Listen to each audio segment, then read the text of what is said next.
Ramazan sevincini hep birlikte yaşayacağımız bir yer. Sevgili çocuklar, bu alanı gözlerinizde parlar. Hazır buraya kadar gelmişken sizlere bir mani daha söyleyeyim mi? Tam duyamadım. Burada birlikte öğreneceğiz, birlikte güleceğiz. Ramazan sevincini hep birlikte paylaşacağız. Bilemiyorsunuz, ben söyleyeyim. Aferin sana! Alkışlarınızla Nasrettin Hoca geliyor! Evet çocuklar, ben Nasrettin Hoca'yım ve buraya sizlere bir hikaye anlatmaya geldim. Hikayenin içinde olmak çok güzel bir şeydi. Peki sizlere bir sır vereyim mi? Ben tutabilirim çocuklar, biliyorum.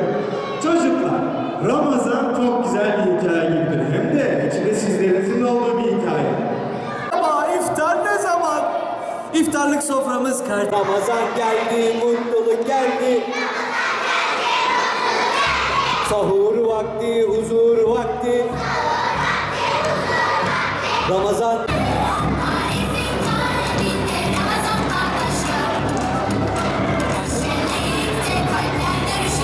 Hemen hemen her güne bir etkinlik yapıyoruz.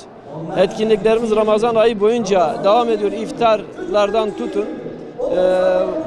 koridor ve sınıf süslemelerine kadar, ne bileyim Ramazan'la ilgili maniler, şairler, şiirler vesaire. Ayrıca diğer etkinliklere de yardım kampanyaları olsun, Gazze'ye yardım olsun, hepsini Ramazan ayı boyunca yapmaya çalışıyoruz. Tabii bu etkinlikler Türkiye'mizde bir ilktir.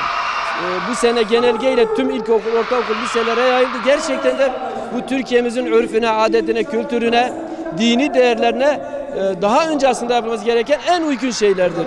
Ramazan ayı boyunca Sayın Bakanımızın gerçekten de bütün 81 ile böyle bir uygulama yapması Türkiye tarihinde biri olmakla beraber kendisine gerçekten de teşekkür ediyoruz. İçtenlikle teşekkürlerimizi özellikle Cumhurbaşkanı'na sonra da Sayın Bakanımıza içtenlikle teşekkür ediyoruz, destekliyoruz. Katkı olarak elimizden ne gelirse de biz yapacağız Allah'ın izniyle. İnşallah Ramazan ayı boyunca etkinliklerimiz devam ediyor. Bu etkinlikler bizi dinç tutuyor. Öğrencilerimize kendi kültürlerine ait oldukları her türlü yani etkinliği yapıyoruz. Bu onların kültürlerinden, dini değerlerinden kopmamaları için çok önemlidir. Zaten bu yaşlarda çocuğa bir şey verdin, vermedin zor verirsin ondan sonra. Önemli olan böyle ilkokul, ortaokul, ana sınıfı döneminde bu çocuklara kültürlerini, dini değerlerini aşılamaktır. Ve bu toplumun mayasında işte bunlar var zaten. Ramazan deyince 7'den 70'e herkes seviniyor, mutlu oluyor. 2-3 Mart boyunca bu okulda etkinlikler yapılacak. Çocukların mayasında bu var.